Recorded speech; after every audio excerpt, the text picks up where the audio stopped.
Saya bilang sakit dibayar sakit. Kalau saya bilang gitu, kita sakit dia juga harus merasakan sakitnya. Apalagi seperti kayak saya lihatin berita ada seorang suami yang ikut ke Juragan Kucek ini, saking stresnya akhirnya jadi sampai meninggal beliau itu. Jangan sampai dia bikin lagi modus yang terbaru untuk menutupi kita dengan cara menipu orang lain, akhirnya bayar kita, terzolimi orang lain, menzolimi orang. Jangan sampai. Buat Fajar Purwoatmojo dan Arif Hoyrani Yuliardi ya, dimanapun kalian berada saat ini, kalian boleh ngumpet di kolong langit manapun, tapi kita semua percaya ada Tuhan, ada Allah yang lihat kalian di mana berada. Boleh takut sama kita, sama hukum, tapi takut sama Allah. Kalian dimanapun berada bisa Allah ambil nyawa kalian. Kepada rekan-rekan media, konferensi pers akan segera dimulai.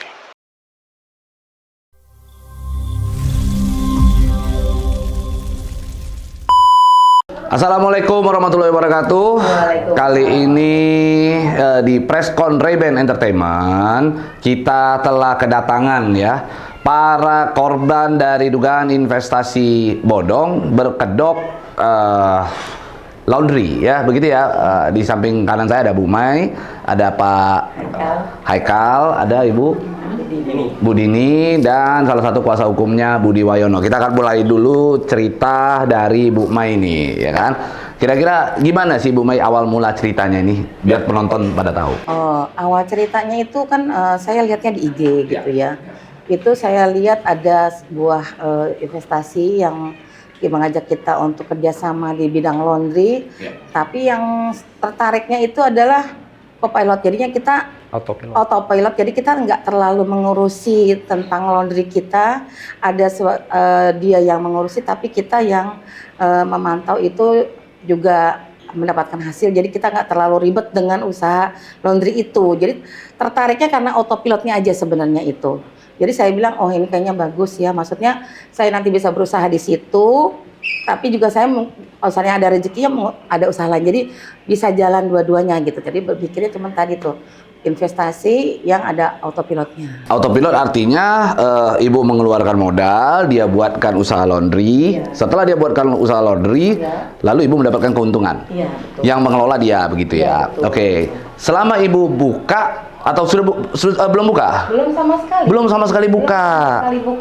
Wah, penipuan dong berarti. Ya, itulah yang terjadi di diri saya itu seperti itu gitu loh. Nah, kenapa Ibu nggak mau mencoba pada saat itu melakukan, daripada pakai autopilot yang ditawarkan perusahaan, mending gue suruh satu orang deh, sini, nih gue kasih duit, bukain laundry, lu jagain ya laundry gue, gitu. Sebenarnya memang mau seperti itu, tapi saya nanya dulu ke hak saya ya. Karena saya sudah menginvest ke situ, terus kemana lagi uangnya? Seperti apa actionnya? Kan dia bilang, oh ya nanti Bu kita carikan lokasi, oh iya Bu sebentar nanti kita ini apalah gitu ya. Nah kemudian dia memberikan solusi lokasi yang jauh dari rumah saya. Terus saya bilang gini, loh kenapa mesti jauh-jauh? Saya maunya dekat rumah saya karena saya juga laundry. Untuk diri saya juga saya laundry. Kenapa saya punya perusahaan tapi saya laundry ke tempat orang lain? Oh gitu ya Bu, ya udah ntar saya cari lokasi. Itu lama prosesnya. Kemudian saya balik lagi ke kantor, nanyakan, ya Bu nanti begini-begini. Saya nanya lagi bagian kantor. Jadi saya nggak ada pegangan, nggak ada tanggung jawab dari mereka, cuman saya tuh dikasih surat yang oh ya nanti Bu, oh ya nanti Bu, oh ya nanti Bu, itu selalu begitu. Datang ke kantor menanyakan hak saya, mereka bilang oh ya nanti Bu sedang proses, oh ya nanti Bu manajemen, oh ya nanti Bu nanti dibicarakan. Diulur-ulur lah ya. Diulur waktunya. Nah kita ini berjalannya waktu, kemudian sudah waktunya yang ditentukan di bulan September, kemudian dia bilang oh ya nanti Bu, nanti akan kami, seperti itu juga sampai akhirnya di bulan Desember. Saya udah terlalu kesel gitu, kemudian pengacara dia atau lawyernya dia yang mengatakan gitu, bagian hukumnya itu bilang, oh ya Bu nanti saya... Yang namanya siapa? Julian atau Bobby? Julian, oke. Julian bikin surat untuk saya yang menyatakan bahwa dia yang mengambil alih dan dia bertanggung jawab dan dia mau menyuratkan ini untuk ibu, untuk saya katanya gitu ya. Bikinlah surat itu. Ya tapi ya sama aja gitu. Kita cuma dikasih surat-surat yang enggak. Padahal itu ada materainya, ada ininya, tanda tangan. Harusnya kan udah sah ya atau menurut hukum gitu. Ya seperti itulah. Ya, untuk informasi kepada teman-teman, yang dimaksud daripada perusahaan yang mengadakan dugaan investasi bodong ini, kegiatan usaha yang diduga sebagai investasi bodong adalah Juragan Kucek Indonesia ya. Betul. Juragan Kucek. Dan korbannya sebenarnya masih banyak nih nunggu di depan begitu ya. Intinya korbannya begitu banyak, begitu besar, dan diduga kerugian dari total seluruh korban mencapai 100 miliar begitu. Nah, sekarang ke Pak Haikal, apa yang dirasakan oleh Pak Haikal setelah diduga ditipu oleh perusahaan yang disebut Juragan Kucek ini? Oh ya, kalau saya awalnya kan saya pertama dia menawarkan tempat dulu nih, tempat lokasi. Ternyata tempatnya itu nggak ada yang strategis. Saya akhirnya mencari sendiri. Saya mencari sendiri, saya dapat. Nah, saya komunikasi terus tuh kan sama yang punya kios gitu ya. Saya komunikasi. Nah, terus belum dibayar juga. Nah, saya telepon terus. Saya setelah nggak dibayar, saya langsung ke kantor Juragan Kucek. Saya tanya, aku belum bayar juga, belum bayar. Saya datang bolak-balik tuh Pak, datang bolak-balik belum bayar. Ternyata akhirnya nggak dibayar juga. Nah di situ saya lihat, saya mulai curiga nih, kayaknya udah nggak ada yang nggak beres nih begini nih. Kenapa nggak dibayar nih, nggak jalan usaha saya nih? Waktu terus berjalan tuh, karena janjinya saya dari bulan Mei sampai bulan Oktober, udah 5 bulan tuh, 5 bulan absen Oktober. Setelah itu dapat surat lagi diperpanjang 2 bulan lagi sampai Desember baru grand opening katanya. Baru pembukaan. Terus saya udah curiga nih udah ada yang nggak beres nih, bener. Udah akhirnya nggak dibayar juga. Akhirnya saya minta uang saya kembali. Dan tutup sekarang ya kantornya ya. Pertama kali tahu Pak Haikal tahu kalau itu tutup itu kapan? Tutup apanya ini maksudnya?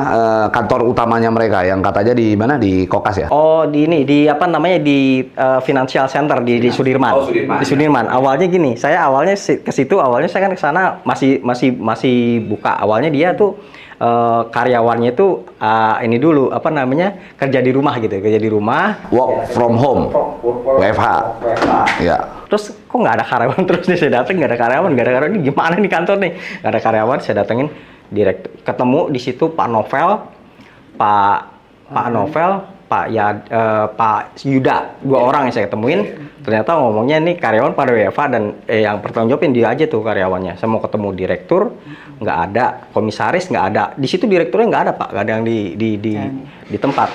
Satu pun nggak bisa dihubungin di situ. Cuma 2 orang itu, Pak Novel sama Pak Yuda. Itu saya hubungin sama sekali. Jadi gini, ketika saya di rumah, saya telepon nggak diangkat telepon saya. Saya datangin ada, tapi nggak ditindaklanjuti. Saya bingung mau apa lagi yang mau saya kerjakan kan gitu. Ya, dan modusnya semua rata-rata sama. Sudah menyerahkan uang, tapi kiosnya tidak kunjung dibuka, begitu ya. Total nilainya berapa, Pak Haikal? Saya totalnya 135. 135 juta. Kalau Ibu berapa, Bu? 150 juta. 150 juta. Nah, Ibu gimana? Berapa, Ibu? Sama 100, kalau lebih 130 juta. 130 juta. Ibu, apa yang terjadi dengan Ibu? Kenapa bisa tahu? Ya itu juga sama, hampir mirip ceritanya dengan Bu Mei dan Pak Haikal. Ya. Jadi sebenarnya kan untuk launchingnya itu mundur-mundur Pak. Itu dari bulan Juli, terus kenapa, dan pada saat dia mencari untuk ruko juga, itu dia bilang sudah dapat pertama, terus ternyata nggak jadi juga. Kenapa? Terus kita cek ternyata belum dibayar. Kedua kali cek akan cari lagi, tapi nggak ada kabar juga. Nah dari bulan Juli dia mundur ke bulan November. Nah kita udah mulai curiga nih, kenapa kok ruko juga belum pasti kan di November. Akhirnya pas di November kita cek lagi ruko ketiga pun nggak dapat juga. Nggak dapat juga. Kita datang ke kantornya. Pada saat ke kantor lah kita baru tahu bahwa kita ketemu dengan Pak Novel. Waktu itu ya, sekarang menjadi waktu itu terakhir menjadi direktur operasional ya. Nah itu yang berjanji bikin surat.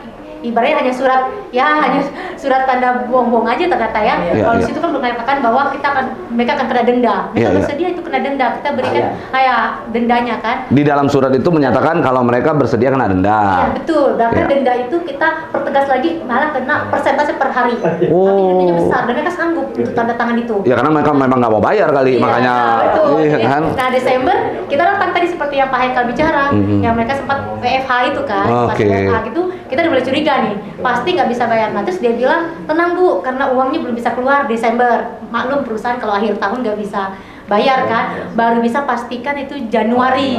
Nah awal bulan Januari, makanya kita ternyata ketemu dengan korban yang lainnya juga saya. Akhirnya kita tunggu Januari nih, bener nggak? Ternyata bener Pak, Januari bahkan orang kantornya nggak ada yang masuk kantor kan, bahkan ditutup ya di sini. Dan bener nggak bayar. Akhirnya itu kita bertemu sama korban di Juragan Kucek di kantor itu, terus akhirnya kita kumpul bersama ya ini kita tahu bahwa kita benar-benar sudah ditipu dan surat yang dia berikan tuh hanya sia-sia aja sebenarnya. Oke. Jadi sebenarnya apa sih yang membuat teman-teman dan korban-korban lain itu tergiur begitu dengan mekanisme yang dia buat gitu ya, marketing plan lah gitu ya, yang dia buat sehingga akhirnya teman-teman bersedia menyerahkan uang 100 juta something begitu, karena itu bukan uang yang kecil ya, itu uang yang besar. Apa sih sebenarnya yang membuat keinginan hati itu tergerak diberikan selain autopilot? Karena kalau autopilot hampir rata-rata semua mendapatkan hal yang serupa begitu. Kalau saya memang autopilotnya itu. Iya bener. Kayaknya kita tuh tergiur, bukannya tergiur ya. Kayaknya kalau autopilot gitu, maksudnya kita bisa mengerjakan yang lain gitu, tidak terfokus itu, tapi usaha ini berjalan ya, mungkin kita bisa bikin usaha yang lain gitu. Atau mungkin yang bekerja ya, mungkin dia seperti kayak Ibu Hana yang masih kerja, yang saya bekal untuk pensiun Bu Mai, maju ini sama. Berarti kalau saya itu waktu suami masih kerja, jadi saya daftarin kata suami gini, ntar aja. Enggak, kita daftar sekarang, ini udah berjalan, kamu masih kerja, nanti kalau udah pensiun, ya ini kita bisa punya usaha. Nanti mungkin kita bikin usaha yang lain, tapi ini masih ya itu dia kalau saya. Tapi keuntungan yang ditawarkan itu disebutkan nggak di awal? Maksudnya disebutkan. Jadi berapa persen gitu kita ya? Itu 70%, dia 30%, seperti itu. Kalau saya berpikir ya, ya mungkin ya seperti itu ya kalau berjalan ya.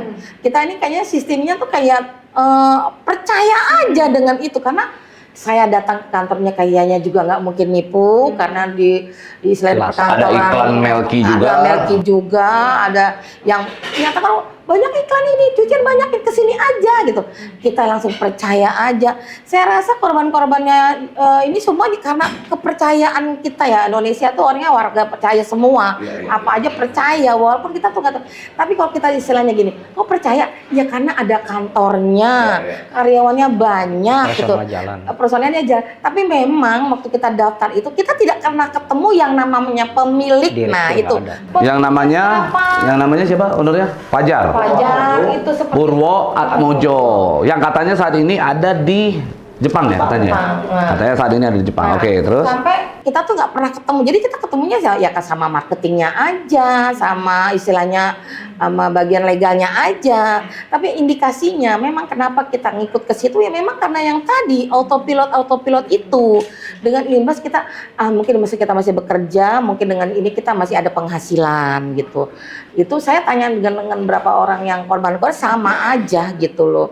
Autopilot itu yang kayaknya nih bagus nih, usaha yang nggak kita harus mengurusi 100%. Ya artinya para korban sebenarnya sudah menaruh harapan yang begitu besar ya untuk usaha tersebut bisa berjalan, mendapatkan keuntungan sebagai dana pensiun kan begitu ya. Iya, betul. Nah yang menjadi pertanyaan adalah ketika yang namanya Fajar Purwo Atmojo itu ternyata dalam bisnis juragan kucap tersebut banyak yang tidak akhirnya dibuka outletnya, belum berjalan, dia buka lagi satu yang namanya Yuk Laundry Online. Dan baru-baru ini Yuk Laundry Online juga mengalami hal yang serupa, tutup juga. Itu bagaimana kira-kira pendapat Ibu bagaimana?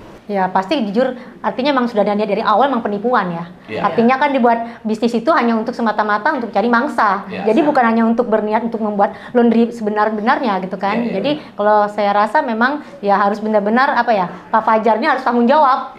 Karena kan kita akan korbannya akan bertambah dan lebih parahnya lagi dia akan bisa buka usaha lain lagi selain ini kan. Dan ada dugaan juga salah satu usaha juga kita belum mengetahui secara detail ya. Kebetulan kita sebagai tim kuasa hukum dari para korban, jadi kita sudah cek begitu. Ada salah satu usaha yang kami duga juga menjadi bagian daripada pemiliknya Fajar tersebut juga begitu. Karena ada salah satu konten yang ketika dibuat ada boneka lah di situ di depan, owner boneka ya, owner wayang yang disuruh maju.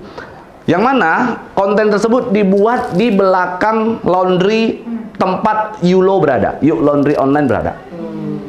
Betul. Nah ini kami sedang telusuri juga kalau memang itu betul begitu, maka itu ya ini udah skema yang benar-benar jelas yang kita minta bahwa segeralah Bareskrim untuk menetapkan tersangka kan begitu ya. Iya betul. Oke, bagaimana dari pihak Mas Budi ini sebagai pelapor langsung kan begitu ya, sebagai pelapor langsung di Bareskrim Polri? Saya sebagai kuasa lapor setiap hari memantau progres dari Bareskrim ini sudah naik sidik ini terkait dengan dugaan penipuan, penggelapan dan TPPU. Dan pihak Bareskrim sudah memanggil pihak-pihak terkait seperti AHU, PPATK dan para direksi-direksi, dan ada juga yang tidak datang juga. Itu. Sehingga patut diduga ya bahwa memang Fajar Purwoatmojo tersebut terlibat dengan peran yang begitu besar di dalam perusahaan itu toh, ya kan? Jadi tidak ada istilah bahwa seakan-akan Fajar Purwoatmojo tersebut adalah orang yang tidak tahu apa-apa di dalam operasional itu, nggak bisa dikatakan begitu toh. Ya, nah kalau ibu sendiri mendapatkan uang itu kan pasti ada perjuangannya ya bu ya. Betul. Bagaimana sih rasanya bu ditipu orang setelah ibu mengumpulkan uang sebanyak itu? Ya kayaknya gimana ya, kalau saya pribadi itu tuh uang hasil dari suami pensiun nantinya, uang pensiun istilahnya ya, itu saya mau walakan ke situ tuh sekarang saya kayaknya ketipu seperti ini. Saya itu jadi gini, denger dia tuh jalan-jalan kemana-mana ini. Saya bilang sakit dibayar sakit, kalau saya bilang gitu. Kita sakit, dia juga harus merasakan sakitnya. Apalagi seperti kayak saya lihatin berita ada seorang suami yang ikut ke Juragan Kucek ini, saking stresnya akhirnya jadi sampai meninggal beliau itu. Ada juga yang satu lagi, ibu saya tuh masuk ke situ DP-nya juga saya ngutang dulu karena kepengen ini dia punya usaha. Ini kan kayaknya kalau baik pribadi ya, sakit dibayar sakit. Saya bilang gini, sampai kalau saya bilang dari awal, saya bilang ke rekan-rekan yang lain, kalau dia masih hidup, saya bilang gini, lu masih punya ginjal, gua ambil ginjal lo. Kurang ginjal istri lo gua ambil. Kurang dari itu, anak lo gua ambil. Sakit kan? Karena kita juga sakit. Karena uang kita ini uang halal gitu loh, bukan yang istilahnya uang dari korupsi mana yang kita hambur-hamburi atau kita juga biar money laundry di situ juga. Tapi kita ini uang pribadi yang kita kerja keras loh. Ada orang yang kerjanya bener-bener pengen punya usaha sampingan dari ini, tapi ternyata cuman ya ketipu. Itu kayaknya beban banget ya kalau bagi saya. Jadi saya bilang gini, sakit dibayar sakit. Saya bilang kalau kamu masih suka, kita bayar dengan darah daging kamu. Kamu makan daging kita kok, saya bilang gitu. Kita uang halal, jerih payah gitu loh. Lah kamu foya-foya, jalan-jalan kemana, istrimu foya-foya, nggak bisa. Ya. Kalau saya bilangnya begitu ya, sakit dibayar sakit. Sekarang ke mbaknya. Kalau tadi ibu bilang sakit dibayar sakit, apa sih sebenarnya yang diinginkan oleh mbak dari Itikat Baika atau bagaimana dari si Fajar Purwoatmojo ini begitu? Yang pasti kita minta dia bertanggung jawab. Artinya mengembalikan uang kita. Karena ya sejum tadi seperti Ibu Mai bilang, semua orang korban merasa sama ya. Kita mendapatkan uang itu secara halal. Nah, hasil kerja jadi payah kita ya. Dan itu mungkin bukan hanya setahun 2 tahun kan. Itu banyak, jadi artinya ya sangat sakit kan. Jadi dan itu juga tidak mau dicicil ya? Iya, tidak mau dicicil. Jadi kita maunya ya karena dia harus tahu bahwa kita udah banyak berkorban untuk ini kan. Nah, jadi dia juga harus benar-benar bertanggung jawab dan nggak mau dia lari tanggung jawab. Jadi kita benar-benar pengen Bareskrim semuanya lain cepat bertindak, cepat mengembalikan uang kita, cepat, karena kasihan. Karena jujur aja kami semua sangat butuh ya kan. Karena saat ini bukan hanya dia yang enak-enak, artinya kan enak-enak kan. Nah, sedangkan kita yang susah payah kan, sedangkan kita dapat uangnya susah, masa kita jadi susah juga hidupnya. Dan bukan cuma dia kan, di situ kan masih ada direksi-direksi yang lain. Iya, betul. Nah, pasti yang lain menikmati. Iya, boleh coba disebutkan satu-satu namanya Mbak, siapa aja yang kira-kira Mbak tahu? Ada Bu Vina. Ya kan? Vina itu sebagai apa? Sebagai sekarang dia direktur apa? Keuangan. Direktur keuangannya Vina. Berarti dia tahu uang masuk keluar, dia tahu. Betul. Ya. Nah, kemarin baru-baru ini direktur operasional Pak Novel. Itu yang tanda tanda untuk surat-surat kan? Janji manis mana buktinya? Nah, itu juga harus kan? Ya, itu sekarang kuasa hukumnya juga, yang legalnya juga kan Pak Julian tadi, ada Pak Bobi. Bahkan maaf nih, saya jujur saja, saya untuk salesnya ya, maaf. Salesnya tuh kalau saya Mbak Maula namanya. Maula. Oh, salesnya beda-beda ya? Beda-beda ya. Tapi saya rasa sampai sekarang beliau masih dipakai loh. Artinya kan berarti kan canggih sekali, dia bisa meyakinkan orang dan dia tidak ada hati nurani, sudah menipu orang. Nah, itu maksud saya harus benar-benar juga ditangkap. Karena maaf ya, pintu untuk satu perusahaan untuk mencari customer itu kan pasti dari sales dong. Nah, itu penting, Pak. Jadi bukan hanya atas sampai ke bawahnya juga tolong juga dibereskan, tolong ditangkap, karena dia bertanggung jawab, bukan hanya kami, orang lain pun juga pasti dia akan cari korban lain. Karena Semua harus ya semua bertanggung harus, jawab ya. itu sih. Oke. Untuk proses hukum yang saat ini sedang berjalan di Bareskrim, Mas Budi, apa yang disampaikan oleh pihak penyidik kepada Mas Budi? Kemarin kan kita udah ke Bareskrim, proses ini sudah naik sidik. Kemungkinan dalam waktu cepat ini pihak Bareskrim akan menetapkan sebagai TSK. Gitu. Sudah diperiksa ya, Fajarnya sudah diperiksa. Sudah, Fajar. Kira-kira apa sih pada saat itu Fajar menyampaikan kepada penyidik? Penyidik tidak menginfokan ke kita. Oke, berarti itu dalam ranah penyidikan ya, begitu ya. Baik. Kira-kira berapa lama ini bisa sampai penetapan tersangka gitu, atau mungkin nantinya bisa terjadi pengembalian terhadap uang korban? Karena kasihan loh, ini udah berlarut-larut dan cukup lama kan gitu. Ya mungkin kan pasti kan penyidik membuka ruang mediasi lagi, kemungkinan dipertemukan lagi oleh pihak korban dengan mereka gimana baiknya, atau mau mengembalikan seluruh kerugian para korban, tetapi saya sebagai kuasa hukum tidak mau dicicil dan semua yang ada di kuasa kita harus dibayar dengan lunas. Oke, berarti kita komitmennya memang tidak ada yang mau dicicil ya, tidak ada yang mau dicicil karena kalau menurut saya mediasi nggak usah ketemu lah. Maksudnya gini, kalau saya nih ya, pengennya itu pas mediasi, duitnya aja dulu taruh di atas meja. Begitu duitnya udah ada di atas meja, kembalikan kepada korban, langsung otomatis kita cabut. Betul ya Bu ya? Iya kan? Jadi nggak usah ngomong-ngomong panjang lebar. Saya orangnya nggak suka bertele-tele gitu. Jadi makanya nanti kita juga akan melihat bagaimana para penegak hukum dalam proses penyelidikan dan penyidikan di dalam perkara tersebut. Kita akan awasi juga, kita akan lihat. Tapi sejauh ini penyidik sangat baik, sangat kooperatif terhadap kita, juga menyampaikan segala sesuatu proses setiap saat dengan Mas Buyon, karena Mas Buyon yang berkomunikasi ya secara intens dengan pihak penyidik. Kalau Mas Haikal pernah ketemu dengan Fajar? Belum pernah ketemu selama saya ke kantor bolak-balik. Nggak pernah ketemu kok. Segampang itu gitu, percaya sama ini perusahaan gitu. Awalnya saya kan melihat itu kan dari Infomedia ya, awal sama kayak Bu Mei lah. Pertama saya lihat iklan Instagram, saya lihat autopilot, saya lihat pembagian 70-30, terus saya lihat juga ininya apa namanya Ikonnya sih. apa namanya ininya ya, apa namanya 70-30 dan dia nggak inilah, nggak memberikan kita tambahan gitu kerjaan, maksudnya kita bisa tambahan kerjaan yang lain lah gitu ya. Nah, di samping kiri gitu ya ada Mas Dendi ya. Mas Dendi ini adalah seseorang karyawan swasta ya yang memang sudah mengumpulkan uang sedemikian rupa sebesar 100 kerugian saya 105 juta. 105 juta begitu ya. Betul. Niatnya pengen usaha laundry. Betul. Malah uangnya yang ke laundry. Nah, iya kan? Ini luar biasa, Bang. Nah, gimana coba ceritanya? Jadi gini, Bang. Itu saya dapat informasi memang dari iklan. Ya. Itu karena sangat kenceng gitu ya. Iklannya heavy banget gitu.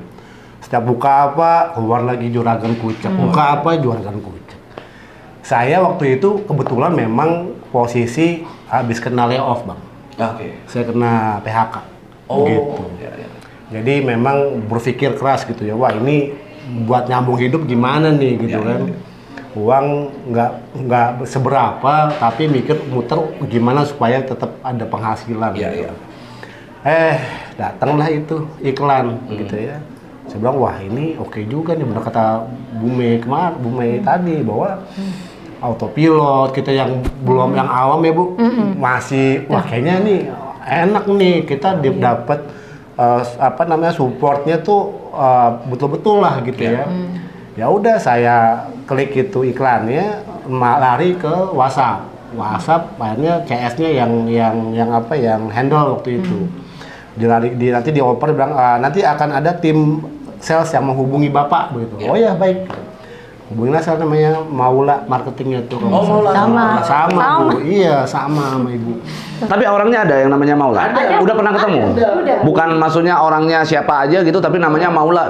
Jadi kadang-kadang kan gini kan, dia buat nama Maula. Maula itu artinya yuk Maula gitu. Gitu, bisa aja kan gitu. Jok bapak-bapak keluar. Jam segini udah jok bapak-bapak nih.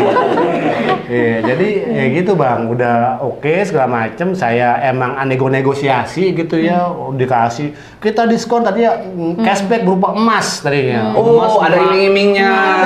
Wah, ini emas, wah, memang cukup panjang tuh periode di mana saya kontak, dia kontak sampai deal itu cukup lama Bang. Akhirnya kenalan saya 105 juta itu. Oke. Dengan macam-macam supaya ya udah saya nggak butuh, saya nggak mau emasnya, tambahin diskon aja. Oke. Diskon lah segala macam. Udah sampai akhirnya itu saya tantangan nih MOU-nya nih, kontrak segala macam tanggal saya lupa Januari 2024 waktu itu. Udah lama Bang, makanya saya pikir bahwa ini udah berlarut-larut sekian lama, ya uang entah kemana gitu ya. Kalau Bu Mai mah udah langsung sikat aja gitu, udah ginjal, incerannya ginjal. Kalau saya mungkin masih nggak sadis beliau. Ya, jantung lah ya. Hah? Jantung lah ya. Saya mungkin paru-paru Bang. Sampai pas sekalian gitu ya. Bu Mai masih bening, nggak ada buat cuci. Kalau saya paru-paru aja sekarang. Ya udah gitu Bang. Jadi jalannya waktu itu selalu aja di WhatsApp susah, katanya kendala resourcesnya berkurang lah, wah macam-macam 1001 alasan sampai akhirnya saya udah muntap, misalnya dalam artian wah ini nggak bisa nih. Ketemulah saya di mana di Instagram juga kayak WhatsApp grup para korban JK itu Bang. Setelah saya ketemu, masuk grup dan ketemu dengan teman-teman yang lain yang sama korban gitu. Dari situ ada kita tukar pikiran segala macam sampai di titik ini nih memang hasil sama, mungkin ya teman-teman juga journey-nya mirip gitu kan. Tapi ya itu tadi bahwa memang ini udah di luar apa ya Bang ya, mau dibilang di luar kemanusiaan ya udah memang luar kemanusiaan, karena memang itu bukan, dan saya percaya teman-teman yang lain juga bukan uang yang ya bukan uang kecil ya, bukan uang sembarangan pula. Tadi ada Bu Mei bilang uang pensiun, ada uang apa yang sampai sakit meninggal, itu kan udah luar biasa bagi saya sih Bang. Itu sih Bang. Maka dalam hal ini juga memang sebenarnya penegak hukum harus memperhatikan ya, berarti ya harus memperhatikan sekali, karena sumber dana tersebut dikumpulkan dari berbagai macam cara. Ya kan, tetes demi tetes keringat ya kan kita dapatkan, kita kumpulkan, dan akhirnya harus ditipu begitu saja gitu kan.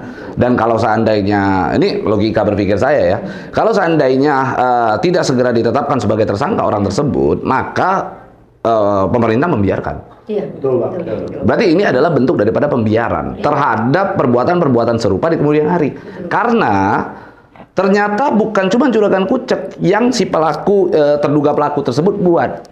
Ternyata terduga pelaku membuat sebuah usaha lagi namanya Yuk Laundry Online. Yang mana Yuk Laundry Online ini juga melakukan modus yang sama, menghimpun dana masyarakat dengan iming-iming laundry, usaha laundry, yang ujungnya uangnya nggak tahu ada di mana sekarang. Kan begitu. Nah, bagaimana kira-kira menurut pendapatnya Mas Dendi? Atau gini Bang, kita sebagai konsumen ini nggak ada perlindungan nih Bang. Kita nggak ada badan hukum, kalau dibilang bahwa katanya ada, saya lupa, saya pernah masuk ke suatu website yang bilang bahwa ada perlindungan konsumen di bawah, lupa saya itu kementerian mana gitu ya. Cuman ketika mau akses itu kok ada rumit gitu ya. Jadi maksud saya gini, ini buat kami ini yang menjadi korban ini kayaknya kok begitu aja gitu ya, korban ya, maksudnya mana perlindungan buat kami sebagai konsumen. Pertama dulu nih Bang, konsumen dulu. Yang kedua, setelah jadi konsumen, korban. Itu kan kayaknya layer per layer Bang ya, lapis demi lapis nih. Kita gimana nih, maksudnya kami sebagai warga Indonesia gitu ya, konsumen sudah membelanjakan uangnya dan ditipu, itu kan harusnya ada perlindungan hukum yang cukup kuat Bang buat kami gitu ya, tidak sembarangan bahwa ya itu kan ya lu sial aja ya, nggak bisa gitu Bang ya, karena historical orang beda-beda gitu. Nah itu saya tuh benar-benar kayak ini kok satu itu udah susah diakses, kayak ini perjuangannya berat banget gitu kan. Kita udah berkumpul aja nih Bang, itu kok kayaknya prosesnya tuh panjang. Ini udah dibantu dengan Bang Pablo dengan tim gitu ya. Kebayang kalau memang nggak ada tuh kayak gimana. Ini aja kita masih mikir kok lama ya, ya Bu Mei ya. Kita semua udah mikir Iya. kok lama ya prosesnya ini salahnya di mana, bundetnya di mana, kita nggak tahu. Kita semuanya warga yang sangat awam sama hukum, Bang. Jadi gimana nih status kita gitu, Bang? Siapa yang bakal melindungi kita nggak blur dan blank gitu. Ya karena ketidakpahaman itu gitu ya. Memang jadi begini, dalam proses penegakan hukum yang dilakukan oleh penyidik saat ini memang sudah prosedural begitu ya. Sudah prosedural dari kita membuat laporan polisi Januari begitu. Diterima laporan polisinya, setelah diterima dilakukan penyelidikan, sejumlah korban juga sudah diperiksa begitu. Setelah diperiksa lalu dilakukan dinaikkan statusnya ke tahap penyidikan. Nah, dalam waktu dekat akan ada pemeriksaan di dalam tahap penyidikan, lalu nanti selanjutnya akan ada penetapan tersangka di sana. Begitu. Jadi sebenarnya apa sih dari penyelidikan naik ke penyidikan? Penyelidikan naik ke penyidikan itu artinya sudah ditemukan adanya peristiwa pidana. Nah, di dalam penyelidikan itu sedang mencari peristiwa pidana.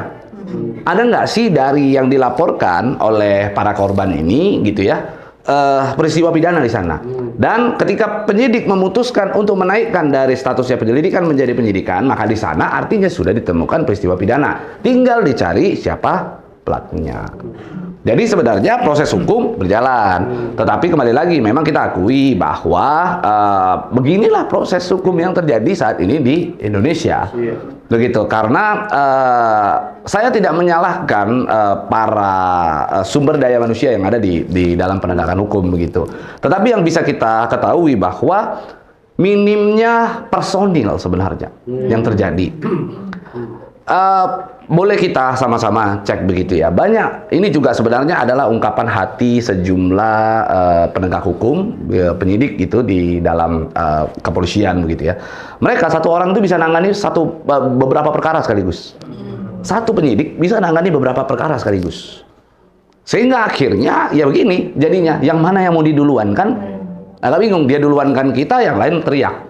Dia duluankan yang lain, kita yang teriak kan begitu. Sehingga akhirnya mereka mau tidak mau menjalankan proses itu dengan kekuatan SDM yang seadanya. Dan inilah sekarang makanya dari pemerintah sepakat untuk membuat yang namanya reformasi Polri.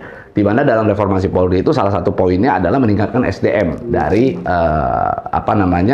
sumber daya manusia yang ada di institusi Polri ini. Begitu kurang lebih. Pak, tanya. Ya. Gimana dengan statement no viral no justice? Oke. Kesannya nih gini, ini kalau nggak viral nggak ada justice nih, gitu ya.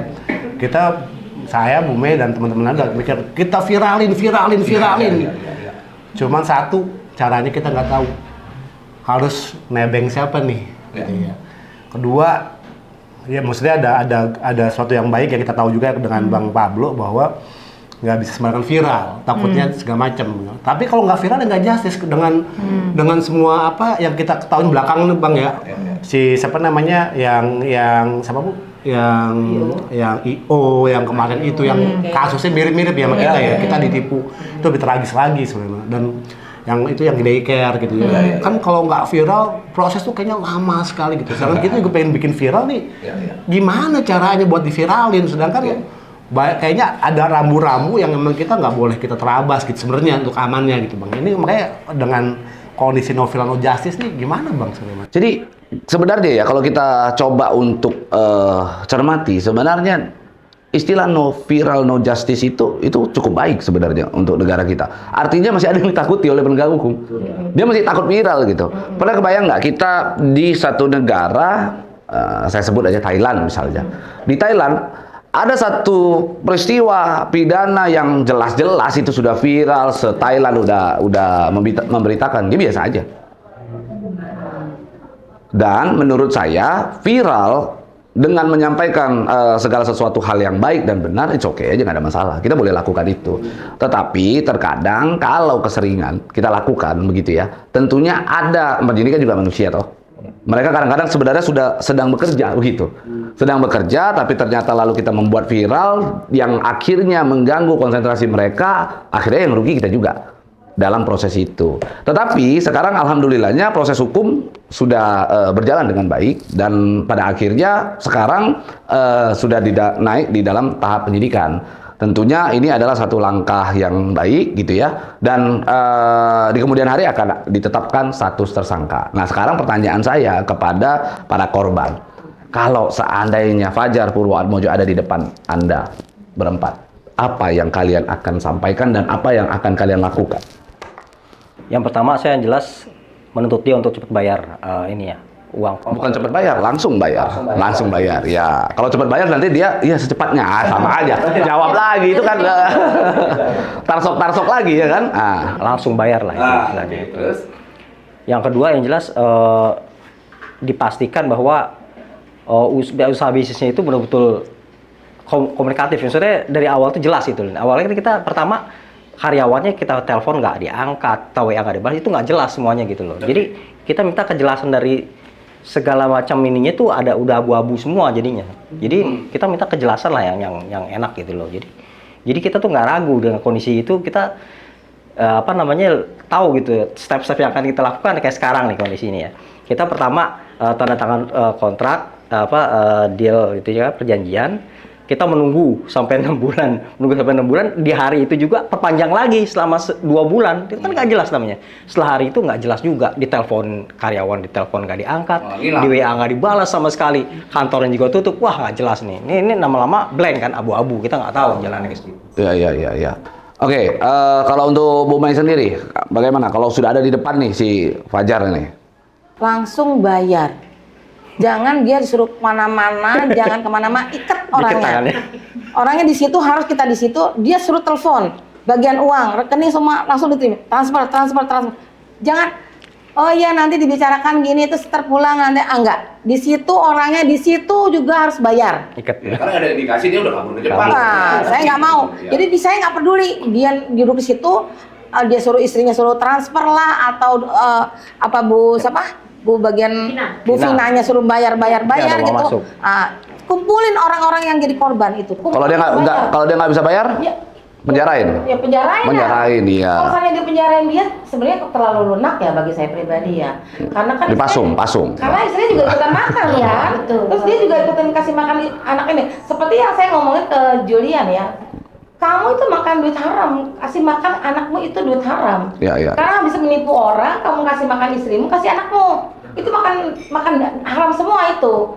Lu jangan bawa keluarga saya. Loh, kamu cari makannya di sini. Sama dengan Fajar. Ya. Kamu menipu orang di sini. Kemudian uangnya kamu kasihkan atau ke istrimu, ke anakmu. Beli tanah, beli apa lah, coba tuh. Saya nggak mau kalau ada Fajar di sini, bawa keluarga kalau perlu sini. Bayar di situ saat itu juga, nggak usah entar besok nggak ada. Nggak ada ya, begitu. Kalau di penjara kayaknya masih ringan deh. Sebabnya para koruptor kita di penjara juga masih kipas ya, masih di ruangan AC, duanya nyaman ya kan. Nah ini uang kalau bagi kita pribadi uang rakyat lah ya, uang rakyat yang masyarakat banget. Ini tolong banget saya ke Bareskrim. Ini dipercepat lah ya. Maksudnya jangan sampai penderitaan ini berulang. Jangan sampai dia bikin lagi modus yang terbaru untuk menutupi kita dengan cara menipu orang lain, akhirnya bayar kita, terzolimi orang lain, menzolimi orang. Jangan sampai.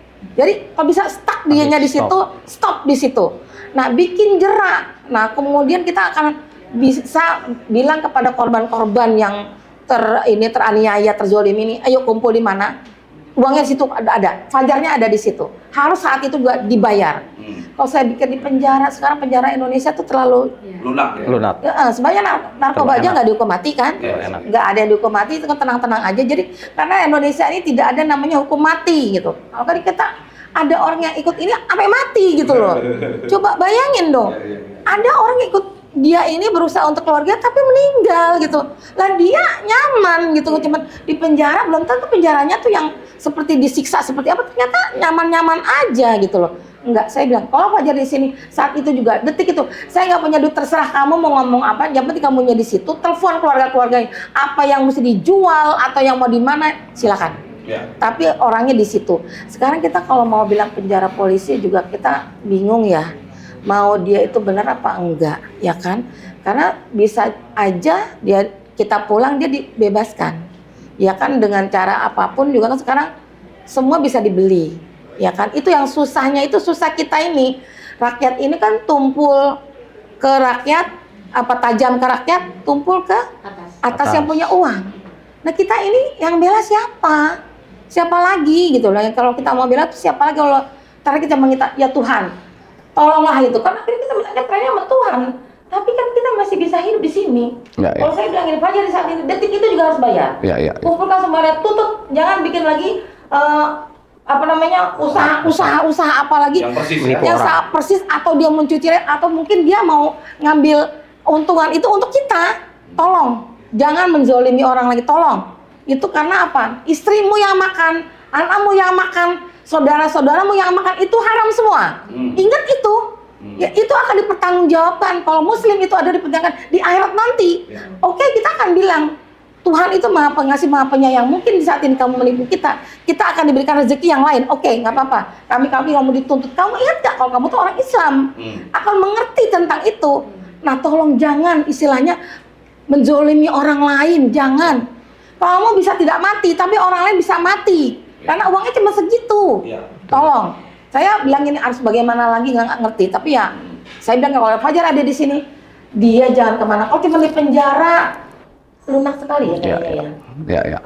Ya itulah makanya dari penegak hukum harusnya bisa melihat ya sebegitu keselnya sebenarnya para korban ini terhadap sang pelaku begitu ya. Dan saat ini pelaku ternyata katanya berdasarkan informasi yang kami dapat katanya ada di Jepang kan begitu. Di Jepang aja kita tahu biaya hidupnya cukup besar ya di situ ya, tapi dia bisa bertahan di Jepang begitu ya. Nggak ada jadi masalah, intinya kita tetap akan kawal kasus tersebut sampai tuntas nanti di kemudian hari. Tenang aja Bu, ya kan, kita percayakan semua terhadap proses hukum karena kita masih punya kepercayaan itu bahwa Polri saat ini penyidik tetap ingin berbenah kan begitu. Tetapi kalau nantinya ternyata berdasarkan hasil proses penegakan hukum tersebut tidak berpihak kepada para korban, tentunya akan hilanglah kepercayaan kita masyarakat terhadap proses penegakan hukum itu kan begitu. Nah kalau Ibu sendiri bagaimana Bu? Ya sama tadi. Kita pasti minta tanggung jawab. Nah, kalau ada Fajar di depan. Oh, ada Fajar pasti minta tanggung jawab, dia harus bayar sanksi juga. Dan kita harus pastikan kalau dia bilang nggak ada, saya nggak punya uang lagi. Cari asetnya kan ada, rumahnya semuanya, keluarganya harus bayar pakai uang itu semua. Misalnya asetnya hilang gitu, saya. Nggak mungkin Pak, pasti ada, nggak mungkin. Dan keluarganya juga terlibat kan, pasti kan menikmati. Jadi kita nggak mau, pokoknya dia benar-benar harus tanggung jawab gimana caranya asetnya mau dijual, apapun juga dia harus bayar. Harus bayar ya. Harus bayar. Jadi dari itu maaf nih ya. Istilahnya kalau di Indonesia kan kalau yang koruptor suami hanya suami aja bertanggung jawab. Harusnya sekeluarga Pak. Jadi harusnya maaf nih dimiskinkan keluarganya. Artinya semuanya harus tanggung jawab gitu kan. Jadi maksud saya. Misalnya dia bilang gini, ya udah nggak apa-apa saya lebih baik di penjara lah misalnya. Ya tadi saya bilang saya setuju dengan Bu Mei terlalu lunak ya. Enak sekali kalau gitu kan. Semua orang juga bisa berbuat salah terus bertanggung jawab hanya kita di penjara aja. Dan penjaranya maaf hanya Fajar aja ya. Tapi anak, istri, keluarganya masih enak-enak kan. Dan apalagi maaf nih uang yang kita tidak tahu, aset yang kita tidak tahu dia masih nikmati. Jadi maksud saya polisi semua rangkaian itu harus diambil dan benar-benar harus dibayar. Jadi, seluruhnya ya? Seluruhnya. Maksudnya semuanya itu. Yang seluruhnya menikmati keuangan itu ya? Betul. Karena ada tindak pidana pencucian uang yang kita laporkan. Betul. Karena kita minta hak kita, bukan kita minta duit dia. Betul. Itu uang kita. hak kita. Hak kita. Itu hak kita benar. Jadi kita cuma minta hak kita kok, nggak minta yang lain. Nggak dilebihin hak kita aja. Dah gitu kan. Nggak bisa kita cuman ya kamu maunya gimana gini. Oh nggak ada. Kita sudah cukup. Apalagi Pak Denny, udah berapa tahun Pak? Tahun lebih. Jadi ya kan tuh. Berapa kali Mau 2. Oh, udah mau 2 tahun gitu. Kayak kurang apa nih? Nah, kalau Arif itu siapa sih Arif? Arif Korinel Yuliardi, itu komisarisnya ya? Komisaris itu. Sama lah dengan Fajar. Iya kan, karena Fajar dan Arif ini akhirnya bersatu membuat yang namanya Yulo, gitu. Apa Yung Laundry Online itu, begitu kan? Sama juga. Lah berarti sepaket itu ya berdua ya? Sepaket Pak. Dan diduga mereka menikmati hasil keuntungan ini secara bersama-sama begitu. Harusnya gitu. Oke, nah kalau Pak Denny, kalau ada di depan dia bagaimana nih? Satu nih Bang ya, ganti rugi sama berikut kerugian yang lainnya. Material, imaterial diperhitungkan. Kalau masalah uang yang hak kita tetap itu udah ada kita. Tapi kalau kerugian yang lain nih itu harus ada nilainya. Satu. Kalau nggak ada, saya percaya mah hukum memiliki kisos Bang. Oh iya kelihatan ininya udah ya kan jenggonya udah kelihatan Bu ya Bang. Nyuri potong tangan. Kalau bisa kayak gitu Bang. Kalau nyawa dibayar nyawa. Gitu. Rugi dibayar rugi. Nggak tahu gimana caranya, yang penting Ya udah, kita adil gitu ya. Bapak ngomong kayak gitu, dia besok nggak berani pulang Pak dari Jepang. Jadi ya kalau saya kan abang nanya, saya gimana? Kalau saya benar-benar udah. Itu keinginan hati ya. Udah kisos aja, pokoknya apa namanya? Siapa nama lengkapnya saya lupa. Arif Koroni Yuliardi. Arif Koroni Yuliardi dan juga Fajar Purwatmojo. Saya percaya mereka orang Muslim tahu hukumnya gimana. Jadi kalau sampai ada dia di sini, kisos. Oke. Clear, udah kisos gitu. Jadi itulah sebenarnya ya, peringatan, sebenarnya bukan peringatan ya, pemberitahuan yang para korban, isi hati para korban kepada pihak penyidik sebenarnya. Kan begitu. Penyidik sebenarnya para korban tuh inginkan tuh begini, ada yang pengen ketemu, ada yang pengen kisos, ada yang pengen sampai keluarganya, anak istrinya dan lain-lain. Ini isi hati orang-orang yang sudah merasa jengkel, dirugikan, sakit hati, uang yang dikumpulkan berdasarkan tetes keringat, darah, penuh pengorbanan yang akhirnya diduga ditipu oleh sekelompok orang yang membuat yang namanya juragan kucek ini, kan begitu. Nah, kalau kita dari kuasa hukum, karena kita sudah paham betul tentang proses hukum ini, maka yang kami minta agar proses hukum dipercepat. Itu tinggal kembali lagi, pilihan tersebut datang dari kami berikan kepada pihak penyidik, gitu. Silakan penyidik memilih. Kalau penyidik merasa bahwa mengedepankan hukum, tentunya penyidik akan sepakat dengan saya untuk mempercepat proses hukum. Tidak melambat-lambatkan proses hukum. Tapi kalau seandainya penyidik sepakat dengan para korban, yaitu kita tidak akan dapat mengetahui selanjutnya apa yang akan terjadi. Kita nggak akan bisa mengetahui apa yang akan terjadi kepada orang-orang yang telah merugikan para korban ini. Bila kita nggak tahu ya, tiba-tiba di jalan ketemu sama para korban. Untung ini yang sudah memberikan kuasa ke kita, saya tahan-tahan ya.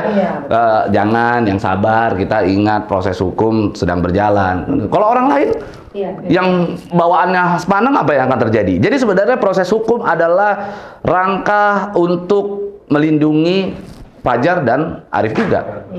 Untuk melindungi mereka juga gitu. Jadi kalau Fajar sama Arif ingin dilindungi oleh proses hukum yang ada, ya tunjukkan itikat baik. Dan kalau seandainya penegak hukum ingin agar penegakan hukum ini berjalan dengan baik dan benar, maka jalankan prosesnya lebih cepat, lebih baik, begitu. Begitu ya, ada yang mau disampaikan lagi? Oke. Pak Fajar Purwatmojo, Pak Arif Koroni Yuliardi, tolong dibayar uangnya sudah masuk ke rekening Bapak, karena kondisinya uang itu yang kita dapatkan pertama itu banyak caranya Pak. Uang itu uang dari hasil uang kita kumpulkan setiap bulan, apa itu uang dari gaji, apakah itu dari pesangon, apa itu dari uang pensiun, dan kita nggak tahu. Ada juga yang mungkin uang itu hasil minjam ke orang, dan sekarang kondisinya cuma membayar bunganya aja karena nggak balik.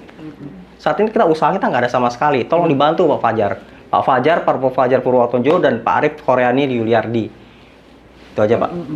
Kalau bagi saya Pak Fajar dan Pak Arif, Anda seorang Muslim, berarti Anda mengerti hukum Muslim. Anda jangan zolimin orang. Jangan zolimin orang, jangan Anda makan, kasih anak istri kalian, jangan. Itu bahaya sekali. Satu tetes darah orang itu yang kalian makan, dosanya apa? Tolong, kalau kalian masih manusia, masih Muslim, dengerin ini, cepat-cepat bayar sebelum kalian mati. Ya, Ibu. Dan satu lagi, bukan hanya untuk dia sendiri, tapi kan keluarganya. Artinya karma itu bukan hanya karma di pajak ya, tapi semuanya, artinya dia juga di dunia dan di akhirat. Dan minta keluarganya untuk ingatin dianya, Bu. Keluarganya juga ya itu. Ayo Pak Dendi. Buat Fajar Purwatmojo dan Arif Koroni Yuliardi ya, dimanapun kalian berada saat ini, kalian boleh ngumpet di kolong langit manapun, tapi kita semua percaya ada Tuhan, ada Allah yang lihat kalian di mana berada. Boleh takut sama kita, sama hukum, tapi takut sama Allah. Kalian dimanapun berada bisa Allah ambil nyawa kalian. Itu aja udah. Pulang, tunaikan hak kami. Udah. Dan pesan saya kepada para keluarganya Fajar dan Arif, jangan pernah khawatir. Justru kalau kalian sayang terhadap Fajar dan Arif, ingatkan mereka, sampaikan mereka bahwa itu adalah hak orang-orang, bukan hak daripada Fajar dan Arif. Tentunya pertanggungjawaban itu kembali lagi bukan ada hanya pada di dunia, tetapi di akhirat nanti. Demikian podcast kita hari ini. Terima kasih Bu Mei, Pak Haikal, Ibu, dan Pak Dendi. Terima kasih banyak. Kepada rekan-rekan media, konferensi pers akan segera dimulai.